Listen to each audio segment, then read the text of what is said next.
जय Hind friend, India और pride में आप सभी का स्वागत है। फ्रेंड्स, यहाँ पे देखिए यूजीसी नेट हिंदी साहित्य संबंधी कहानी विधा के तहत हमारे पाठ्यक्रम में जो कहानी लगा हुआ है वो है मारे गए गुलफाम और तीसरी कसम।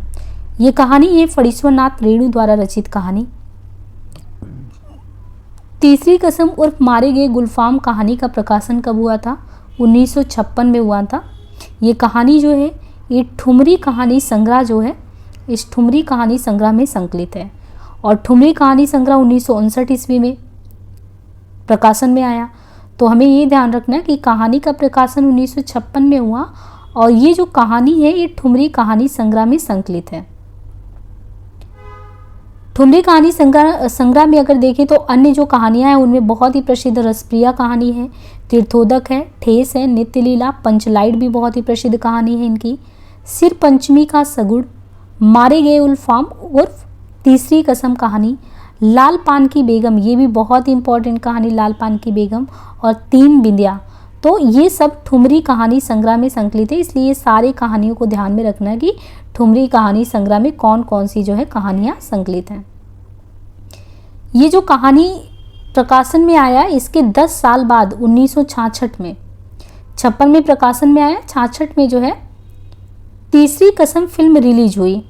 इस फिल्म के संवाद लेखन का काम स्वयं रेणु जी ने किया था, यानी लेखक जो फणीश्वर जी हैं उन्होंने ही फिल्म के लिए लेखन यानी संवाद का लेखन भी किया था। इसके डायरेक्टर भी पूछ लिए जाते हैं कभी कभी, तो इसके डायरेक्टर हैं बासु भट्टाचार्य और निर्माता इसके शैलेंद्र हैं।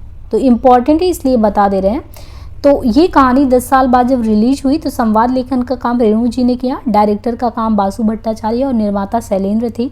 इसके मुख्य रोल में राज कपूर थे और वहीदा रहमान थे। इस फिल्म को 1967 में सर्वश्रेष्ठ हिंदी फीचर फिल्म के लिए राष्ट्रीय फिल्म पुरस्कार भी मिला था। तो बहुत ही इंपॉर्टेंट कहानी है। अब यहाँ पे देखिए जो रेणु जी के द्वारा ये कहानी लिखा गया है तो आंचलिक लेखन में जो इनकी लेखन कौशल है वो अपने आप में कह सकते हैं अतुलनीय है हिंदी साहित्य में। तो जीवन परिचय की बात करें तो जो रेणु जी है इनका जन्म 4 मार्च जो है 1921 को बिहार के अररिया जिले में फारबिसगंज के पास औराही हिंगना गांव है वहां पे हुआ था। इन्होंने 1942 के स्वतंत्रता संग्राम तथा नेपाल राजनीति में भी सक्रिय सहभागिता ली और उस समय वो पूर्णिया जिले में ही पड़ता था लगभग, और पूर्णिया जिले की कहानी आपने मेला आंचल में देखा होगा जो उपन्यास पाठ्यक्रम में है। उनकी शिक्षा नेपाल में हुई थी। उन्होंने ही आंचलिक कथा की नींव भी डाली। सच्चिदानंद हीरानंद वात्स्यायन गे उनके परम मित्र थे रेणु जी के। उनकी रचनाओं में कटिहार के रेलवे स्टेशन का भी उल्लेख मिलता है। और रेणु जी की जो पहली कहानी है वो कहानी का नाम है नट बाबा जो इनका 1936 में साप्ताहिक पत्रिका था विश्वामित्र, उसमें छपा था। मेला आंचल जो कि बहुत ही प्रसिद्ध उपन्यास है 1954 में प्रकाशन में आया आंचलिक उपन्यास के रूप में। उसी की भूमिका में रेणु जी ने अंचल और आंचलिक शब्द को भी क्लियर किया था। तब से आंचलिक को एक कथा प्रकार के रूप में स्वीकृति मिल गई और आंचलिक लेखन भी जो है शुरुआत हो गया। इनकी प्रमुख कृतियों में है मेला आंचल, तो हमने बताया 1954 में बहुत ही प्रसिद्ध उपन्यास है मेला आंचल। लेकिन मेला आंचल के 3 साल बाद इनका 1957 में एक और उपन्यास आया जिसका नाम था परती पर कथा। तो मेला आंचल, परती पर कथा, जुलूस, दीर्घ तपा, कितने चौराहे, पलटू बाबा रोड, ये कुछ उपन्यास है। इनके कथा संग्रह में एक आदिम रात्र की महक करके 1967 में आया, जब इनको राष्ट्रीय फिल्म के लिए जो है जो उन्होंने फिल्म जो ये आया था तीसरी कसम फिल्म 1967 में, उसी समय इनका कथा संग्रह भी आया था एक आदिम रात्र की महक 1967 में।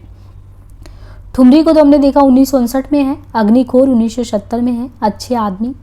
रिपोर्टाज में इनका ऋण जल धनजल 1975 में आया, ऋण जल धनजल। नेपाली क्रांति कथा, वन तुलसी के गन, श्रुत अश्रुत पूर्वे। प्रसिद्ध कहानियों में इनके हैं मारे गए गुलफाम, तीसरी कसम, एक आदिम रात्र की महक, लाल पान की बेगम, पंचलाइट, तबे एकला चलो रे, ठेस, संबदिया, ये कुछ कहानियां हैं। देखिए ये जो कहानी हम पढ़ने वाले हैं इस कहानी में हीरामन 3 कस्में खाता है। तो कभी कभी पूछ लिया जाता है कि कौन सी 3 कस्में वो खाता है हीरामन 3 कस्मों में एक कसम पहला तो ये खाता है कि पहला कि वो गाड़ी पर तस्करी का माल नहीं ला देगा क्योंकि वो फंस जाता है। तो पहला कसम खा लेता है कि अब तो आगे से हम गाड़ी पर तस्करी का माल नहीं ला देंगे। दूसरा कसम खाता है कि बांस की लदनी नहीं करेगा। कभी कभी आप देखिए कि राह चलते हुए कोई बांस लगाए वो बहुत लंबा जो है रास्ते में वही जगह घेरे होता है। तो पहले इसने कहा कि हम तस्करी का माल नहीं ला देंगे, दूसरा इसने कहा कि बांस की लदनी नहीं करेंगे, और तीसरा ये कसम खाता है कि वह नौटंकी की किसी नर्तकी को जो है गाड़ी में नहीं बैठाएगा। अब देखिए प्रतिपाद्य क्या है ये आंचलिक कहानी। इसमें ग्राम गीतों का प्रयोग है, प्रेम की पीड़ा और उसकी भीनी खुशबू भी है। मूल कथा में नायक यानी हीरामन, इसके द्वारा खाई गई 3 कस्मों की चर्चा के साथ नायक के प्रेम प्रसंग की कहानी जुड़ी होती है।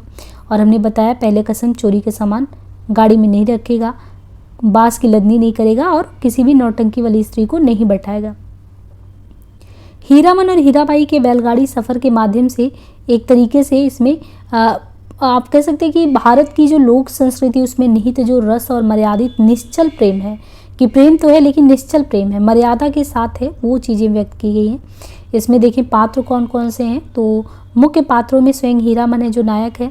खादी देहाती पात्र 40 साल का हट्टा कट्टा काला कलूटा देहाती नौजवान, जिसे अपनी गाड़ी और बैलों के सिवा दुनिया के किसी अन्य काम में कोई दिलचस्पी नहीं है, 3 काम ना करने की ये कसम खाता है।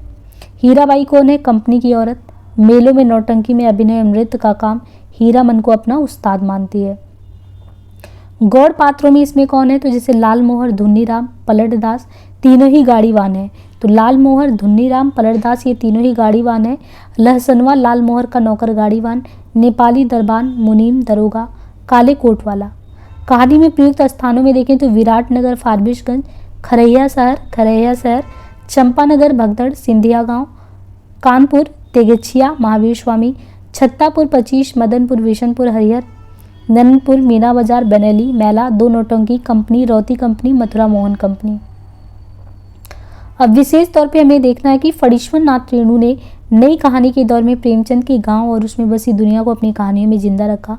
समाज के सामान्य पात्रों को अपनी कहानी का नायक या मुख्य किरदार बनाया।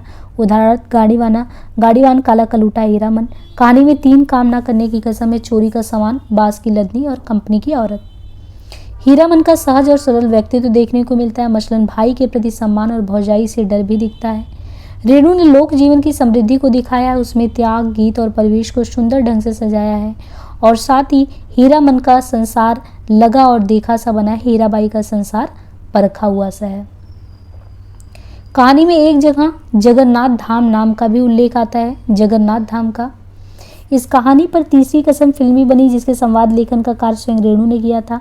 कहानी की मूल संवेदना प्रेम है, ये एक अधूरी प्रेम कहानी बनकर रह जाती है। तत्कालीन समय में मनोरंजन के लिए जो साधन के रूप में नौटंकी का वास्तविक चित्रण इसमें किया गया, तो लोग क्या इस्तेमाल करते हैं वो जो है उसके बारे में बता रहे हैं। देखिए कहानी में प्रमुख दृढ़ क्या है, हीरामन समझ गया इस बार निस्तार नहीं, जेल। हीरामन को जेल का डर नहीं, लेकिन उसके बैल न जाने कितने दिनों तक बिना चारा पानी के सरकारी फाटक में पड़े रहेंगे, भूखे प्यासे, फिर नीलाम हो जाएंगे। भैया और भौजी को वो मुंह नहीं दिखा पाएगा। कभी नीलाम की बोली उसके कानों के पास गुजरी, 1 2 3 दरोगा और मुनि में बात पट नहीं रही थी शायद। तो वो जब जाता है लेके और फंस जाता है, तो वहाँ पे ये चीज़ें होती हैं, और उसे अपने भाई भौजाई का बहुत डर रहता है कि एक उसके पास गाड़ी था वो भी अब चला जाएगा। 2 कम से खाई हैं, यानी कस्में की, एक चोर बाजारी का माल नहीं ला देंगे, दूसरी बांस नहीं ला देंगे। गाड़ी से 4 हाथ आगे बांस का अगुआ निकला रहता है और पीछे की ओर 4 हाथ पिछुआ। काबू के बाहर रहती है गाड़ी हमेशा, सो बेकाबू वाली लदनी और खरैया वो नहीं करेगा। बाग गाड़ी की गाड़ीवानी की है हीरामन ने, कभी ऐसी गुदगुदी नहीं लगी पीठ में। आज रह रहकर उसकी गाड़ी में चंपा का फूल महक उठता है। पीठ में गुदगुदी लगने पर वह अंगूछे से पीठ झाड़ लेता, क्योंकि हीराबाई पीछे बैठी होती है।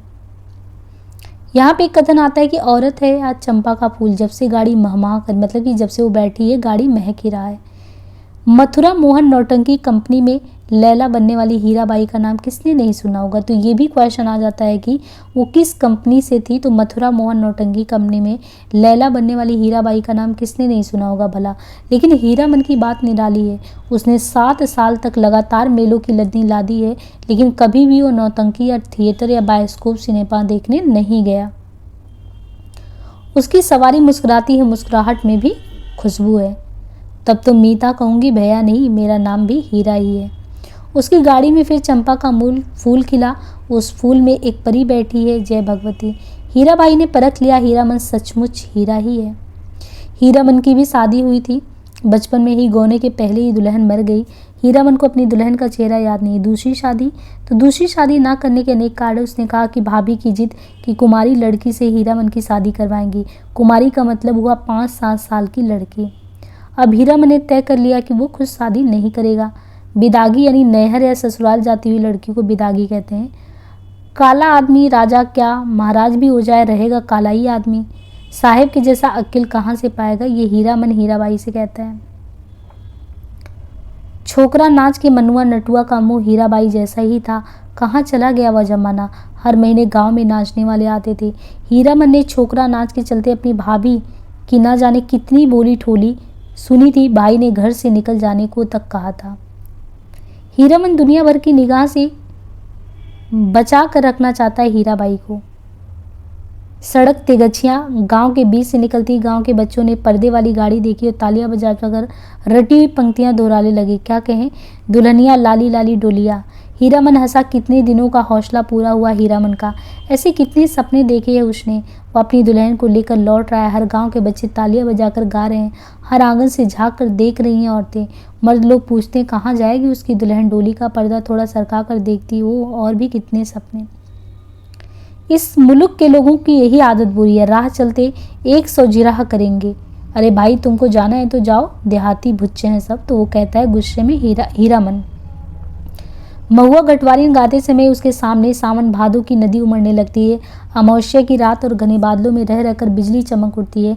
उसी चमक में लहरों से लड़ती हुई बारी कुमारी महुआ की झलक उसे मिल जाती है। सफरी मछली की चाल और तेज हो जाती है। उसको लगता है कि वह खुद सौदागर का नौकर है। महुआ कोई बात नहीं सुनती, प्रतीत करती नहीं, उलट कर देखती भी नहीं, और वह थक गया है तैरते तैरते। हीराबाई हीरामन से कहते हैं तुम मेरे उस्ताद हो। हमारे शास्त्र में लिखा हुआ है एक अक्षर सिखाने वाला भी गुरु और एक राग सिखाने वाला भी उस्ताद होता है। आज रात भर हीरामन की गाड़ी में रहेगी वह। हीरामन की गाड़ी में नहीं, घर में।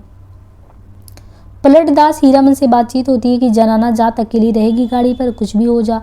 जनाना आखिर जनाना ही है, कोई ज़रूरत ही पड़ जाए तो।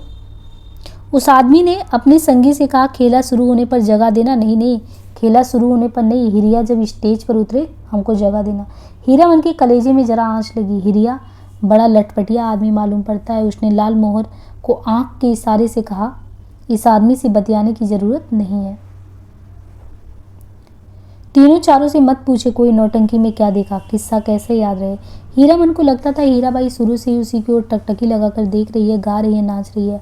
लाल मोहर को लगता था हीराबाई उसी की ओर देखती। वह समझ गई हीरामन से भी ज़्यादा पावरफुल आदमी लाल मोहर है। पलटदास किस्सा समझता है। किस्सा और क्या होगा, रामायण की ही बात। पलटदास हर रात नौटंकी शुरू होने के समय श्रद्धापूर्वक स्टेज को नमस्कार करता। हाथ जोड़कर लाल मोहर एक दिन अपनी कचराही बोली सुनाने गया था हीराबाई को। हीराबाई ने पहचाना ही नहीं। तब से उसका दिल छोटा हो गया। उसका नौकर लहसनवा उसके हाथ से निकल गया। नौटंकी कंपनी में भर्ती हो गया और जोकर से उसकी दोस्ती हो गई। दिन भर पानी भरता, कपड़े धोता, कहता गांव में क्या जाएंगे। लाल मोहर उदास रहता। धुन्नी राम घर चला गया, बीमार हो गया। तेरी बाकी अदा पर मैं खुद हूँ फिदा। तेरी चाहत को दिल भर क्या मैं बयां करूँ। बड़ी ख्वाहिश है कि ईठा तुम मुझे देखा करो, दिलो जान में तुमको देखा करो। उस्ताद जनाना मुसाफिर खाने के फाटक के पास हीराबाई ओढ़नी से मुंह हाथ ढक कर खड़ी थी। थैली बढ़ाती हुई बोली लो ये भगवान पेट हो गई, चलो मैं तो उम्मीद खो चुकी थी। हीराबाई ने हीरामन के कंधे पर हाथ रखा, इस बार दाहिने कंधे पर, फिर अपनी थैली से रुपए निकालते हुए बोली एक गर्म चादर खरीद लेना। हीरामन की बोली फूटी इतनी देर के बाद। इस इर्द वो कहता है कि हरदम रुपए पैसे रखिए, रुपए क्या करेंगे इस चादर का। हीराबाई का हाथ रुक गया। उसने हीरामन के चेहरे को गौर से देखा, फिर बोली तुम्हारा जी बहुत छोटा हो गया है। क्यों मीता, महुआ घटवारीन को सौदागर ने खरीद जो लिया है गुरुजी। गला भराया हीराबाई का। बक्सा ढोने वाले ने बाहर से आवाज़ दी, गाड़ी आ गई। हीरामन कमरे से बाहर निकल आया। बक्सा ढोने वाले ने नौटंकी के जोकर जैसा मुंह बनाकर कहा प्लेटफार्म यानी प्लेटफॉर्म से बाहर भागो, बिना टिकट के पकड़ेगा तो 3 महीने की हवा लगेगी। हीरामन चुपचाप फाटक से बाहर जाकर खड़ा हो गया। स्टेशन की बात रेलवे का राज नहीं तो इस बक्सा ढोने वाले का मुंह सीधा कर देता हीरामन। हीराबाई ठीक सामने वाली कोठरी में चढ़ी। इस इतना टान गाड़ी में बैठकर भी हीरामन की ओर देख रही थी टुकुर टुकुर। लाल मोहर को देखकर जी जल उठता। हमेशा पीछे पीछे हरदम हिस्सादारी सोचती है। गाड़ी ने सीटी दी। हीरामन को लगा उसके अंदर से कोई आवाज़ निकलकर सीटी के साथ ऊपर की ओर चली गई, कूं कूं करते। छी ईचक गाड़ी चली। हीरामन ने अपने दाहिने पैर के अंगूठे को बाएं पैर की एड़ी से कुचल लिया। कलेजी की धड़कन ठीक हो गई। हीराबाई हाथ की बैंगनी साफी से चेहरा पोंछती है, साफी लाकर इशारा करती है कि अब जाओ। आखिरी डिब्बा गुजरा, प्लेटफॉर्म खाली, सब खाली, खोखले मालगाड़ी के डिब्बे, दुनिया ही खाली हो गई मानो। हीरामन अपनी गाड़ी के पास जो है वो लौट आता है, बहुत ही दुखी होकर, मतलब वो लौट आता है। तो देखिए ये इस तरीके से पूरा हमारे गे गुलफाम, इसको हमने पूरी कहानी को चैनल पे कराया है, तो एक कहानी वाला प्लेलिस्ट और है, वहाँ से जाके आप पूरी कहानी को सुन सकते हैं। बाकी हम नेक्स्ट कहानी में मिलेंगे और डिस्क्रिप्शन में लिंक टेलीग्राम का प्रोवाइड कर दिया जाएगा और वहाँ से आप कनेक्ट हो सकते हैं बराबर अपडेट के लिए। आज के लिए इतना ही, धन्यवाद।